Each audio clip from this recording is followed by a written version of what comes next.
Hi friends, ഞാനിന്ന് share ചെയ്യാൻ പോകുന്നത് എല്ലാ വീട്ടമ്മമാർക്കും വളരെ യൂസ്ഫുള്ളായ നല്ല നല്ല ടിപ്സുകളുമായിട്ടാണ്. അപ്പോൾ വീഡിയോ സ്കിപ്പ് ചെയ്യാതെ കാണുക. അപ്പോൾ നമ്മളിന്ന് കാണിക്കാൻ പോകുന്നതെന്ന് വെച്ചാൽ നമ്മൾ ബനാന അതാ നേന്ത്രപ്പഴമൊക്കെ പെട്ടെന്ന് പഴുത്ത് കിട്ടണമെങ്കിലും നമുക്ക് ഇതേപോലെ ചെയ്തെടുത്താൽ മതി കേട്ടോ. നല്ല കട്ടിയുള്ള പേപ്പർ കവർ എടുക്കുക, അതിനകത്തോട്ട് ഇട്ട് വെച്ചതിന് ശേഷം നമ്മൾ നല്ലോണം ഒന്ന് പൊതിഞ്ഞിട്ട് കബോർഡിനകത്ത് വെക്കുകയാണെങ്കിൽ പെട്ടെന്ന് പഴുത്ത് കിട്ടും. ഇതിപ്പോൾ ഞാൻ അങ്ങനെ വെച്ച് പഴുപ്പിച്ചെടുത്തതാണ്. അപ്പോൾ നമ്മൾ രാവിലെ വെച്ചിട്ട് വൈകുന്നേരം വേണമെങ്കിലും ഇതേ രീതിയിൽ നമുക്ക് പെട്ടെന്ന് പഴുപ്പിച്ചെടുക്കാനായിട്ട് പറ്റും. എന്നിട്ട് നമ്മൾ കബോർഡിനകത്തോട്ട് വെച്ചിട്ട് അടച്ചു കൊടുക്കുക, പെട്ടെന്ന് പഴുത്ത് കിട്ടും കേട്ടോ. അപ്പോൾ രണ്ടാമത്തെ ടിപ്പിലോട്ട് കിടക്കാം. അപ്പോൾ നമ്മൾ കുടംപുളിയാണേലും പിഴുപുളിയാണേലും നമുക്ക് കേടുകൂടാതെ സൂക്ഷിക്കണമെങ്കിൽ അതിനകത്ത് കുറച്ച് പരലുപ്പിട്ട് കൊടുക്കുക. അപ്പോൾ എത്ര വർഷം വേണേലും നമുക്ക് ഈ കുടംപുളി ഇതേപോലെ തന്നെ സൂക്ഷിക്കാനായിട്ട് പറ്റും കേട്ടോ.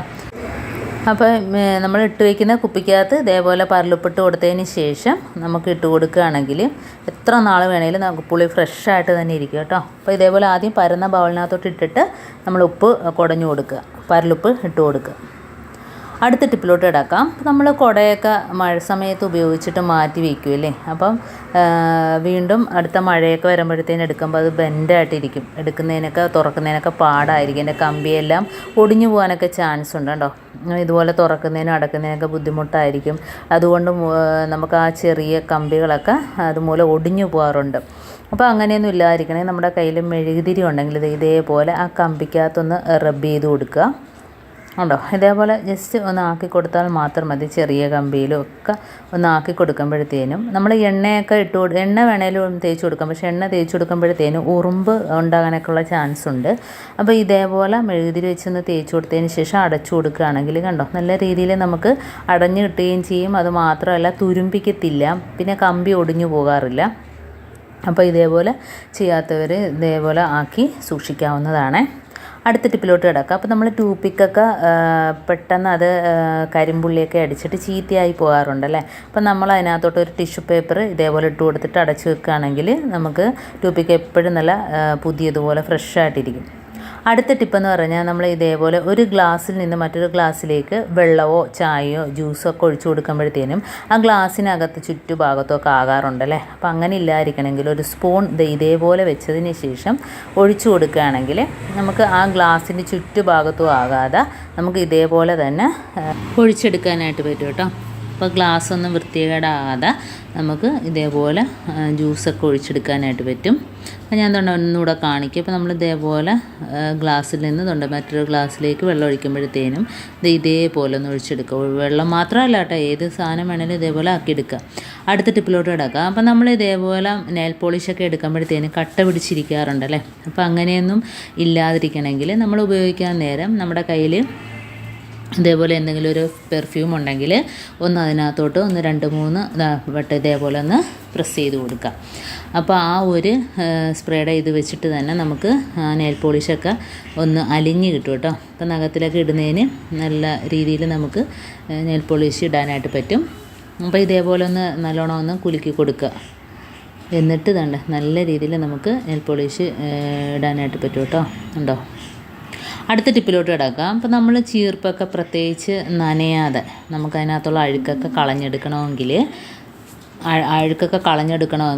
ഇതേപോലെ പൗഡർ കുടഞ്ഞു കൊടുക്കുക. അപ്പം നമ്മൾ പൗഡർ ചീർപ്പിനകത്ത് ഇതേപോലെ കുടഞ്ഞു കൊടുക്കുക. അപ്പോൾ എത്ര ചീർപ്പുണ്ടെങ്കിലും നമുക്ക് ഈ രീതിയിൽ ക്ലീൻ ആക്കി എടുക്കാനായിട്ട് പറ്റും. പ്രത്യേകിച്ച് നമ്മൾ വെള്ളം നനച്ച് കഴുകിയതിന് ശേഷം നമുക്ക് പെട്ടെന്ന് ഉണങ്ങി കിട്ടാനും മുടി ചെയ്യുവാനൊക്കെ ബുദ്ധിമുട്ടായിരിക്കും അല്ലേ. അപ്പോൾ നനഞ്ഞ ചീർപ്പൊക്കെ വെച്ചിട്ട് അപ്പോൾ ഇതേപോലെ പഴയ ബ്രഷ് വെച്ച് പൗഡർ ഇട്ടതിന് ശേഷം ഇതേപോലെ ആക്കി കൊടുക്കുകയാണെങ്കിൽ അതിനകത്തുള്ള ആ അഴുക്ക് പൊടിയെല്ലാം നീങ്ങി കിട്ടും കേട്ടോ. നമുക്കത് കാണാനായിട്ട് പറ്റും. നല്ല രീതിയിൽ അഴുക്കൊക്കെ പോയി കിട്ടും. അപ്പോൾ ഇതേപോലെ ഉണ്ടോ, എത്ര ചീർപ്പ് വേണേലും നമുക്ക് പൗഡർ ഇട്ട് ക്ലീനാക്കി എടുക്കാനായിട്ട് പറ്റും കേട്ടോ. അടുത്ത ടിപ്പിലോട്ട് കിടക്കാം. നമുക്ക് പല്ലിയും പാറ്റയൊക്കെ തുരത്താൻ വേണ്ടിയിട്ട് ഇതേപോലെ ഒരു കഷ്ണം സവാള അരിഞ്ഞെടുക്കുക. പിന്നെ നമുക്ക് വേണ്ടത് 1-2 പാരസെറ്റമോൾ ഗുളികയാണ്. അത് എക്സ്പയറി ഡേറ്റ് ആയത് വേണേലും എടുക്കാം. ഇനി വിനാഗിരി. അപ്പോൾ നമുക്ക് ആദ്യം ആ സവാള അരിഞ്ഞെടുക്കാം. അപ്പം പകുതി സവാളയുടെ ആവശ്യമേ ഉള്ളൂ. അപ്പോൾ ഇതിൽ നിന്ന് നല്ല രീതിയിൽ അരിഞ്ഞെടുത്തതിന് ശേഷം കട്ടി കുറച്ച് അരിഞ്ഞെടുക്കുക. അപ്പോൾ അതിൻ്റെ ആ നീരൊക്കെ നമുക്ക് ആ വെള്ളത്തിനകത്തോട്ട് ഇറങ്ങിക്കിട്ടും പെട്ടെന്ന്. ഇത്രയും മാത്രം മതി കേട്ടോ.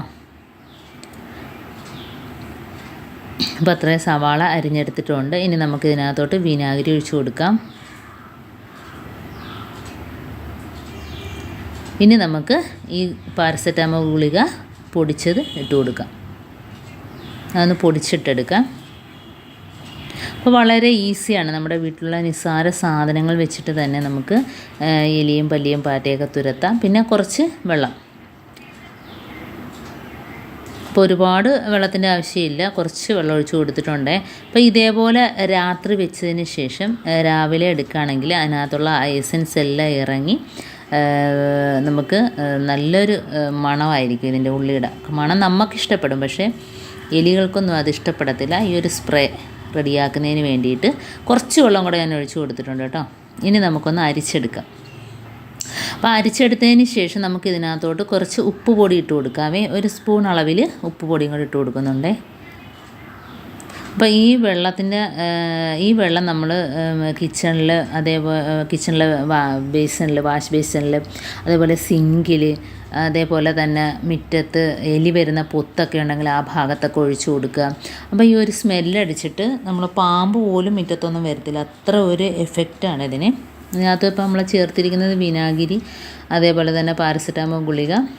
ഇപ്പോൾ സിങ്കിനകത്തൊക്കെ ഒഴിച്ചു കൊടുക്കുമ്പോൾ അതിനകത്തുള്ള പ്രാണികളൊക്കെ പോയി കിട്ടും. ഇതേപോലെ മുറ്റത്തൊക്കെ ഒഴിച്ചു കൊടുക്കുകയാണെങ്കിൽ പാമ്പ് ശല്യം, എലി ശല്യമൊക്കെ കുറഞ്ഞു കിട്ടും കേട്ടോ. ഒരു സ്മെല്ലടിച്ചിട്ട് ഇതൊന്നും വരത്തില്ല. അപ്പം ഇന്നത്തെ ഈ കാണിച്ച കൊച്ചു ടിപ്സിൽ ഏതെങ്കിലും ഒന്ന് യൂസ്ഫുൾ ആയിട്ട് എനിക്ക് തോന്നിയിട്ടുണ്ടെങ്കിൽ ഒന്ന് ലൈക്ക് ചെയ്യാനും കമൻറ്റ് ചെയ്യാനും സബ്സ്ക്രൈബ് ചെയ്യാനും മറക്കരുത്. അതേപോലെ ബെല്ലൈക്കൻ എനേബിൾ ചെയ്യാനും മറക്കരുത്. എന്നാൽ മാത്രമേ ഞാനിടുന്ന ഓരോ വീഡിയോസും നിങ്ങളുടെ മുമ്പിൽ നോട്ടിഫിക്കേഷനായി എത്തുകയുള്ളൂ. അപ്പോൾ ഇനിയും ഇതുപോലുള്ള നല്ല നല്ല ടിപ്സുകളുമായിട്ട് വീണ്ടും കാണാം. അതുവരേക്കും താങ്ക്സ് ഫോർ വാച്ചിങ്.